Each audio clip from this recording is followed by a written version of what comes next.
Welcome into the Ice Pick Sports podcast, and we are going to be previewing the 2021 NHL regular season. It's me, Luke Baird, with my boy Matt Klett. How you doing, buddy? I'm good. How are you, Luke? Doing just fine. I am, like I was telling you before, I am so excited for the NHL season to get started back up here on Wednesday. Predators start Thursday. I couldn't be more excited now that the Titans lost on Sunday. So Yeah. moving And on. national championships going on right now, so we're watching, but thanks everybody for tuning in anyways. Yeah, if you see us looking away from our laptops, it's probably because we're looking at the football game. Yeah, But right now it's commercial break, so no problem. yep. So let's go ahead and get right into this. This year is obviously a little different. The four divisions are split up completely differently than what they were last year. And so it's going to be a little bit of different, whole field. There's going to be new rivalries made this year. Every game is going to be like back-to-back games with the same team, so they're going to play two each time they play a team, and it's going to be a lot of fun. I'm excited for this year. What do you think is going to be the most different thing this year for you, Matt? I think backup goalies are going to be the most important part this Yeah. season. Teams with two goalies are going to be a lot better than teams that don't have two good goalies. Boston, they have two great goalies.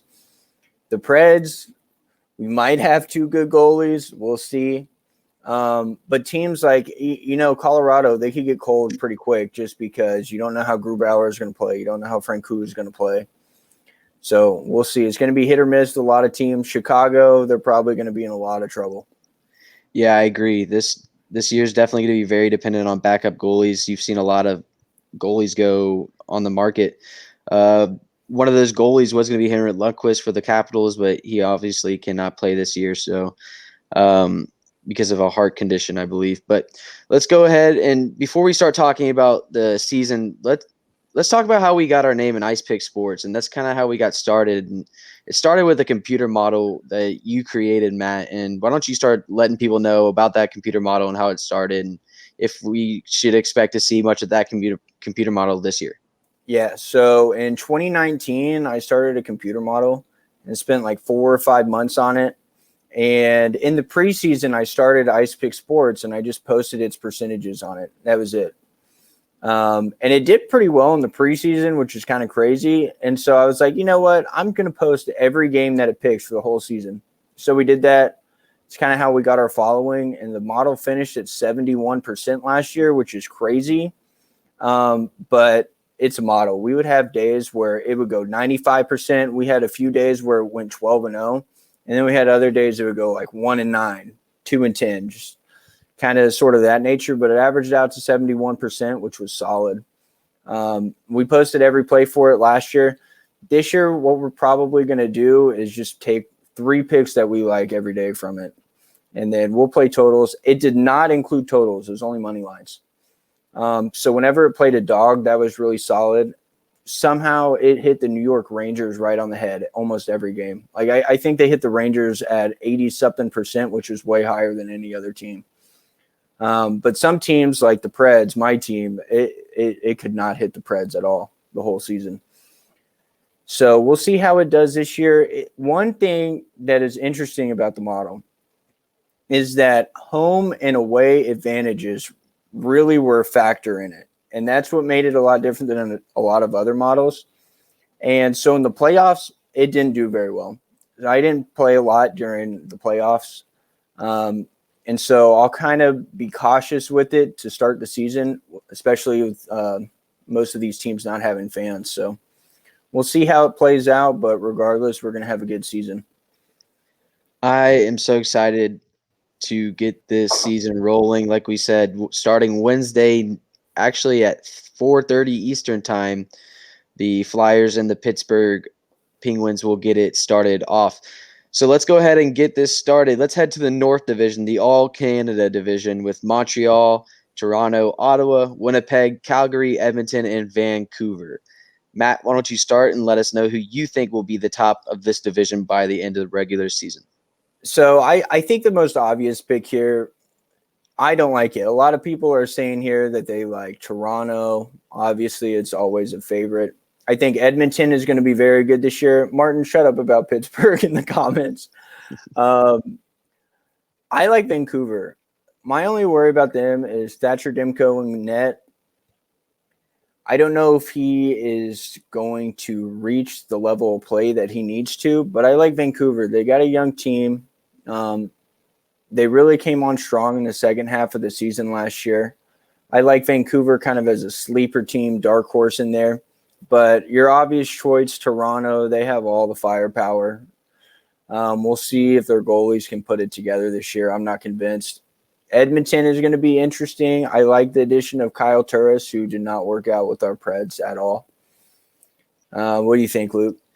Yeah, I'm going to go with Edmonton at plus 400 to win this division. And I know Montreal's in like the plus 100 something. So they're kind of the heavy favorite of this, or not Montreal, but Toronto. They're kind of the heavy favorites of this division.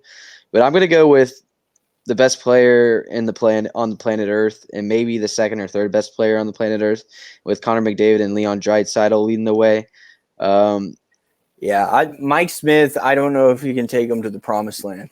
Yeah, Mike Smith, he definitely can be hot, but he definitely can easily be cold. I like Mikko Koskinen as a backup too, but I also like their third goalie, Anton Forsberg, who's had some success in the NHL as well. So I like that they have a third guy that they can fall back on as well. They're going to need three goalies. Right, so they can definitely ride the hot hand, whoever it may be, if they can find that. But I really do like what Edmonton's got going on. Like you said, the addition of Kyle Turris as maybe a third line center to go along with Ryan Nugent Hopkins. Zach Kassian is he's a beast on the fourth line. Chason had a decent year last year. They still have James Neal as well. And on their back end, Darnell Nurse, he's a stud back there, and Adam Larson is very reliable as well. And they also picked up Tyson Barrie, who is a nice puck moving defenseman. So to me, it really kind of comes down to Edmonton's goalies, like you said. That's definitely the big worry for them. But at plus 300, for me, that's too good of odds just to just pass up on Connor McDavid and plus 400, Connor McDavid and Leon Draisaitl. I think that's great value there, and that's why I'm going to go with Edmonton. Yeah. Also for the Canucks, they added Braden Holtby, Nate Schmidt, and Jace Hocklerchuk. I don't even know who that is, but they did lose Markstrom. Holtby's a good pickup though. Yeah, I agree. They lost Toffoli, Oscar Fantenberg. They didn't really lose too much. I still like Vancouver plus 600 here. I think an interesting team this year is going to be Ottawa. They had a lot of young talent last year. They added some key pieces. They get Austin Watson, who not really a nice pickup, but he'll be a good fourth line guy for them. They picked up Branson, Matt Murray. But I think one big loss for them is Anthony Duclair, who was awesome for them most of last season. But we'll see how Brady Tkachuk and the Senators hold up this year. I think they'll finish a little bit better than they did last year. Yeah, my dark horse is actually going to be the Calgary Flames at plus 550 to win this division. They actually picked up Markstrom, the goalie from Vancouver. Is probably going to be their number one goalie in net. But to go along with their offensive talent with Tkachuk, Brady's brother, I can't think of his name for some reason. Johnny Gaudreau, yeah, Matthew Tkachuk, Johnny Gaudreau up there, and that solid defense that they have as well. I think they could be a solid play. Calgary's been a good team the past few years, but I think they could be a nice dark horse to possibly win this division. I agree. Anything else you want to add about this All Canada division? No, but this division is a little bit interesting just because this division will have more travel than any other division since this is Canada only. Right. I don't think that's really going to be a factor, but it might end up being one. So we'll see. Also, Montreal could be an interesting team as well with Carey Price if he has a really good year. They can't remember who they beat in the first round of the playoffs last year, but Montreal can be a feisty team. So watch out for them. We'll head to the East Division with Boston, Buffalo, the New Jersey Devils, the New York Islanders, the New York Rangers, Philadelphia Flyers, Pittsburgh Penguins, and the Washington Capitals. Matt, why don't you let us know who your favorite to win this division is? I rode the New York Rangers the second half of last season from before they got hot all the way through the playoffs, even though they got knocked out in the first round. I'm not a Rangers fan, but I love the Rangers this year. I think they have a lot of firepower. I think Igor's a good goalie. Georgiev might be able to come in there and steal some games for them. But they have a lot of firepower. I really like them. Combination is Javanaj, you know who I'm saying, Javanajad, Panarin, and now Lafreniere. Yep. I mean, they just have star power. Don't forget the number 2 pick of the draft the year before that in Capo Caco. Exactly. And I'm taking them to win this division plus 750, and I'm also going to place my future on the Stanley Cup on the New York Rangers. What are those odds at?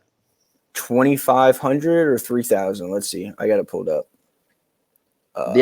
I like. Okay, so they're my dark horse for this division. And now like you were saying in the beginning about your model, the model was hitting crazy on the New York Rangers. It's like it knew that the New York Rangers were going to be a good team before the rest of the country knew that they were going to be a good team. One thing that was interesting about the Rangers was they were an underdog, and I want to say at least 4 out of 5 games. Like, they were an underdog in probably 80% of games. So even if the model had them at like 50.5, I would take them.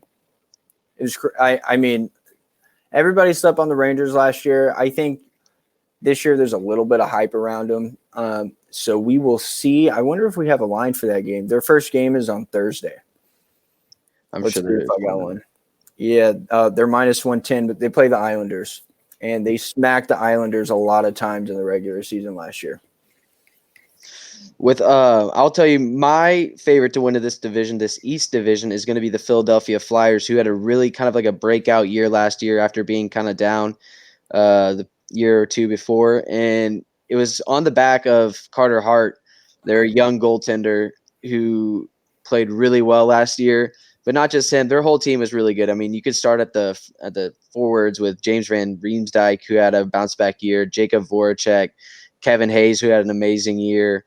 Obviously, Claude Giroux, Sean Couturier. I mean, they're pretty loaded. Their top 6 is really, really, really, really good. But their back end as well. Their top 4: Shane Gostisbehere, Justin Braun, Ivan Provorov, Travis Sanheim. They got great players up and down the roster. This is the second best odds in the division at plus 350. I believe Boston's at plus 250, but I believe Boston might be losing too much on defense. And obviously, Zdeno Chara, he's been a staple there the past 10 years, and Torrey Krug, who's probably one of their best 2 defensemen last year as well. So I'm going to go with the Philadelphia Flyers at plus 350.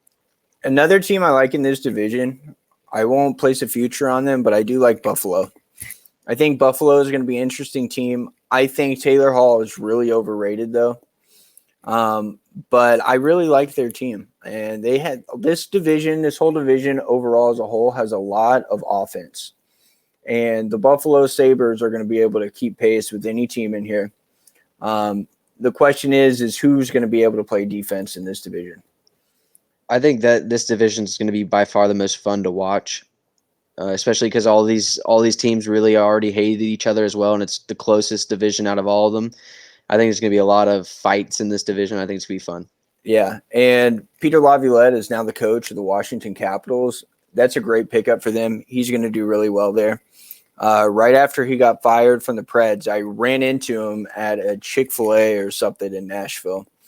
And I actually had a good conversation with him for like 10 or 15 minutes, and he was really upbeat. He was excited for what was next to come, and he's still living in Nashville right now, actually, believe it or not. That's awesome. Yeah. Good guy. The Peter Laviolette effect is like he'll start being the coach of a team, and then like within year 1 or 2, he'll take him to the Stanley Cup, and then by year 5 that he gets fired like every single time he goes. But yeah, he always is a great pickup for the teams that he goes to. My dark horse in this division is going to be the Rangers as well, as we kind of explained earlier. Do you have anything else to say about this East division before we move on? No, I don't. I mean, Penguins are the Penguins. They're going to be good no matter what. Yeah. They are actually underdogs against Philadelphia tomorrow or Wednesday. They're plus 120. I believe. Yeah, they are. They are underdogs. Okay, let's head to the Central Division. I think, what is the oddest division. It's going to be Carolina, Chicago, Columbus, Dallas, Detroit, Nashville, Florida, and Tampa Bay. Why don't you tell us who you think is going to win this division? I hate doing this just because this is the most obvious choice, but I like Tampa here. Unfortunately, Preds aren't going to be able to keep pace with most of these teams. I like Dallas because they have a great defense and they have a 2-goalie combination that I love. Right. They could be a dark horse here, but I mean, Tampa just has all the firepower. They have Vasilevsky. Edmund. It's a no-brainer. Even without Kucherov this year, do you think they're easy favorite? I think they're fine. Yeah. I'm not going to place a future on this. This is plus 130 or plus 135, which is absolutely ridiculous. So I'm not going to touch this, but I think Tampa's a good choice here. Yeah, obviously Stanley Cup champions from obviously not too long ago from the bubble in Canada, but even without Kucherov, they still have Braden Point, Stamkos, Hedman. I mean, you can go up and down their lineup. Cirelli. I mean, they got the firepower to score with anyone in the league. And obviously probably the best goaltender in the league in Andre Vasilevsky. So, yeah, they should be the favorites, and they're going to have their chance to prove it. But I think losing the best player on their team in Kucherov might hurt them a little bit. It might hurt their start. And I think Carolina at plus 325 is great value. Carolina has been really good the past 2 years. They're a young team. I think just like with Edmonton, their goaltending is going to be their one question. Can Peter Mrazek and James Reimer, can they play well enough to keep Carolina? If they can play teams and hold teams to 2 to 3 goals, I think Carolina can win a lot of games. Their offense with Ryan Dzingel, Sebastian Aho, of course, Niederreiter. And they added Jesper Fast, too. Yeah, Jesper Fast, Jordan Stahl, Svechnikov, Teravainen. I mean, they're absolutely loaded on their front six. And obviously, their mainstay for the past 5 or 6 years has been their defense. Jay Gardner, Hayden Fleury, Jake Bean, Brady Shea, Jacob Slavin, Dougie Hamilton. I mean, they're loaded on the back end as well. Here's my concern with Carolina, though.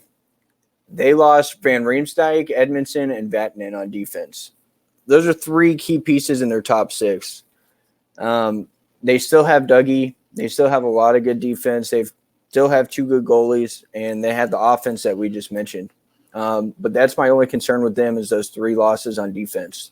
Yeah, I honestly think they'll be pretty good on defense, even though they've lost those guys. They've replaced them with other guys, but they also have always had a young core that was budding, that has been ready to play for a year or two now, and so they're kind of getting those younger guys in as well. So I think they should be just fine on defense. Yeah. I do have a dark horse on this team, and it's Mike Babcock's Florida Panthers with Barkov and Bobrovsky at the back end. I love this. I love this pick. At and plus they have fans in the stands.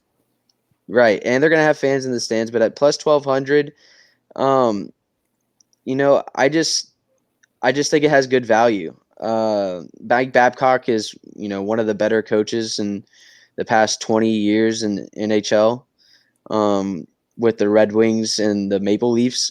But I think Bobrovsky is going to keep him in a lot of games. I know he had a down year last year, but he can keep this team in a lot of games. He just has. He has to have a good year, but we've seen Bobrovsky have years, dominant years in this league. Keith Yandel is on the back end. I think last year one of their struggles last year wasn't really Bobrovsky. It was, but it wasn't. They did not have really any defense last year. Yeah. And that was a major issue that they had. Now, they did not add any defense this season. Yeah, I think they're relying on some of their young guys taking a step forward. They added Radko Gudas, and I don't even know who that is. He's a big physical defenseman. He's pretty good. Okay. Pretty decent. They also added Anthony Duclair and Patrick Hornquist. Yeah. No, I think great ads. Justin Huberdeau as well to go along with Barkov. I think they have a pretty solid top 6. So, and I think we have to talk Preds now. Yeah, if you want to go there, this Preds team, they're built from the back end, and their head coach, John Hines, is more of a defensive styled head coach. But this is going to be his first year with the training camp and trying to get – he's been around the boys now a lot longer. It'll be interesting. It seems like they're going to have Arvidsson, Johansson, and Forsberg on the first line together. But I think where the key to this team is the second line and Duchesne and whoever is going to be on his wings. The key this year for the Preds is going to be special teams. Yeah, Their that's penalty kill, not great. Their power play was last or second to last in the league. They really have to get it going this year. That in my opinion, is a game changer for them. They were outscoring teams 5-on-5, and I want to say every single game actually. close to it. Yeah, but special teams, they were just getting obliterated, and that's what killed them last year. So we'll see how they do this year. That's my concern for them. Yeah, they've struggled to score some goals recently, especially on the power play, and it will be interesting to see if Ellie Tolvanen could give a boost to that. But I also think they're uncertain all across the board. Their offense isn't that great. Their defense didn't play great last year. I'm interested to see if he gets better under Hines this year. I mean, you still have Yossi, Ellis, Ekholm, Fabro as your top four. You're not going to find many top fours better than that skill-wise, but they didn't play that great. But I think their bottom three pairing with Borowiecki and Sam Benning, I think that should be a really solid third pairing. But Saros has got to play better, and Pecorino has got to play better. Pekka has to play better. Saros, in my opinion, was great last year. Except in the playoffs. Better. He did suck in the playoffs, but usually Pekka sucks in the playoffs. So it's flipped this year. Yeah. We'll see. Pekka needs to go back to old Pekka, but that third pair has to play better D in front of the net, and we'll see what happens. Yep. All right. Anything else with this division? Nope. All right. Me either. All right. Last division: West. Anaheim, Arizona, Colorado, the LA Kings, Minnesota, St. Louis, San Jose, and Vegas. Why don't you tell us who you like, Matt? I like Vegas because I think they have probably the best 1-2 punch at goalie in all of hockey. Absolutely. Robin Lehner is incredible, and he's better than Fleury. But Fleury is incredible. He's going to be their starter, I'm sure. And that is just a great 1-2 punch. Add in there Mark Stone, all the forwards they have, the defense they have, Shea Theodore. I mean, they're great. It is a great team. Dude, don't forget the biggest pickup of the year is Pietrangelo. Yeah, they did pick up him. They lost Nate Schmidt, Paul Stastny. Paul Stastny is really their only notable loss. They can deal without Nate Schmidt. Nate Schmidt's pretty deep. Yeah, he's pretty decent though. But Pietrangelo is a huge pickup. That is a huge pickup. And one of the best in the league. Yeah, got Ryan Reeves. I mean, they're solid all the way across the board. They have the second best odds to win this division behind Colorado. Colorado is going to be a very interesting team this year because they're going to put a lot of points on the board, but they're probably going to give up a lot of points also. But plus 165, I don't know if I'm actually even going to take this just because the odds aren't very good. Luke, who you got for this division?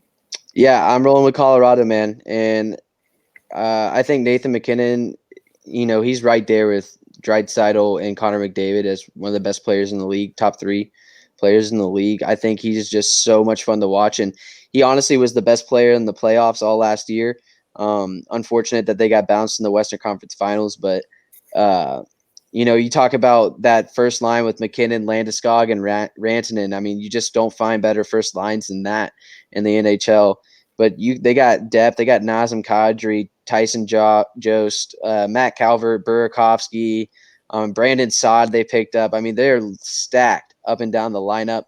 And then you also go to their defense, top 5 pick, Bowen Byram. He's not going to play probably to start the year, but he's going to come in and immediately be a top 4 defenseman as an 18-year-old who's he had the power play with Cale Makar. I mean, right there, Cale Makar and Bowen Byram. I mean, talk about 2 of the most dynamic young defensemen in the league to go along with Sam Girard, Eric Johnson, Ian Cole. I mean, Devin Taves. They are loaded on defense. Like you said, the question is Pavel Francouz, Philip Grubauer. Who's going to take control of the net? Who's, is one going to step up and be the starting goalie, the clear number one? Or are they going to be riding the hot hand all season long? And if that's the case, you could make the case that Vegas has the better shot to win this division. But I think Grubauer is going to establish himself as the number one goalie and have a pretty decent year, good enough to have the best record in this division. But I do believe that this will probably be the closest division race between these two teams that you and I picked, the Vegas Golden Knight and the Colorado Avalanche. Yeah, and you can't forget St. Louis Blues are in that division. That is probably the best value pick there, plus 500. They picked up Krug. They picked up Hoffman. They lost a few guys, Pietrangelo, Bouwmeester, Troy Brewer. But I don't know. I'm not sure if anybody's going to be able to keep up with Colorado or Vegas, barring injury. One team that I like in this division, and you were crazy if you picked them to win. They actually have the worst odds. I kind of like the LA Kings this year. They picked up Stanislav from Detroit. That is a great pickup. They picked up Olimata. Dude, Stanislav is a good player. You're saying it completely wrong. I don't care what I'm saying. Athanasiu. All right, say it 10 times really fast. Athanasiu.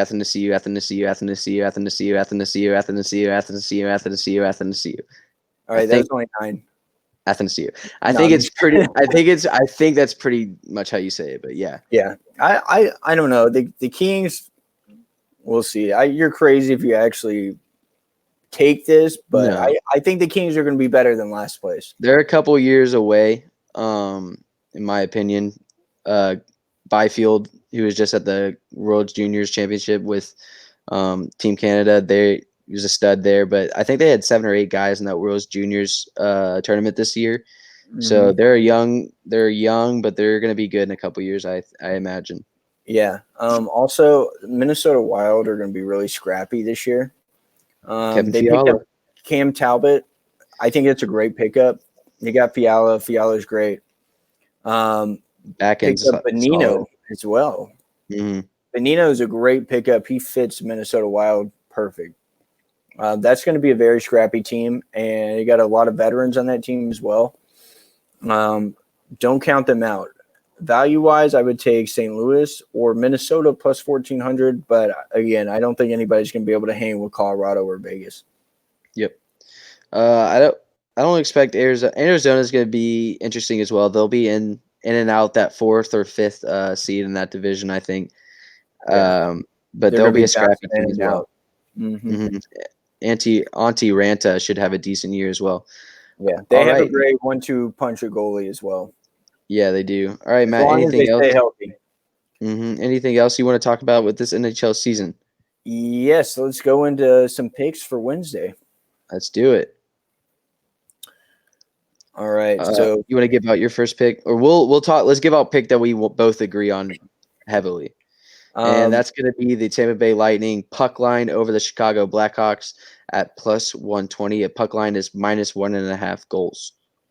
Yeah, the Chicago Blackhawks are not going to be good this year, and Malcolm Subban is the starting goalie.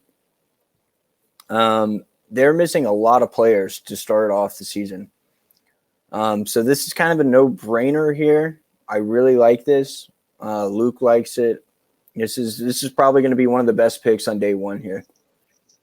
Yeah, I like this a lot. Malcolm Subban, like you said, starting in goal for the Blackhawks. Blackhawks might be kind of dreadful this year. DeBrincat and Kane might be their only offensive, players.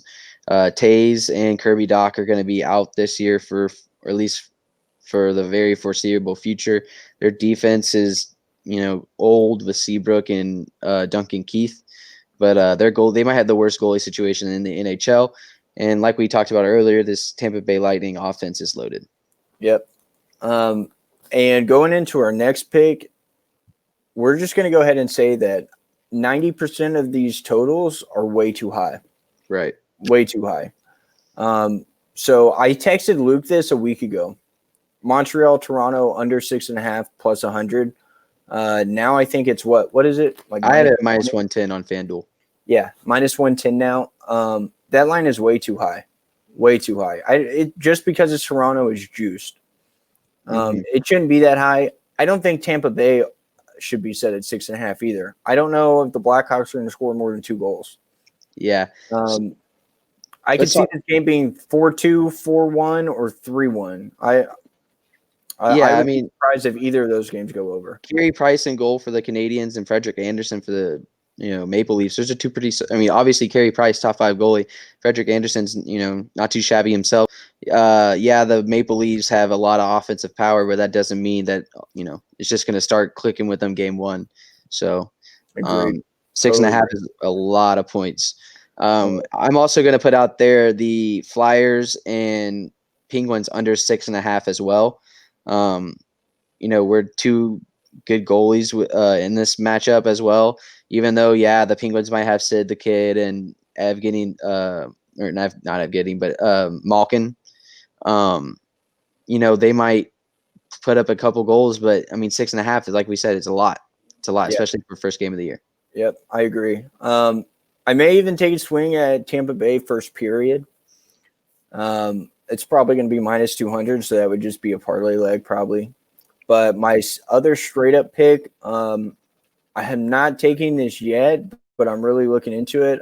Vancouver plus 100 versus the Edmonton Oilers, which I don't know. That's really scary picking against Connor McDavid in opening day, but we'll see.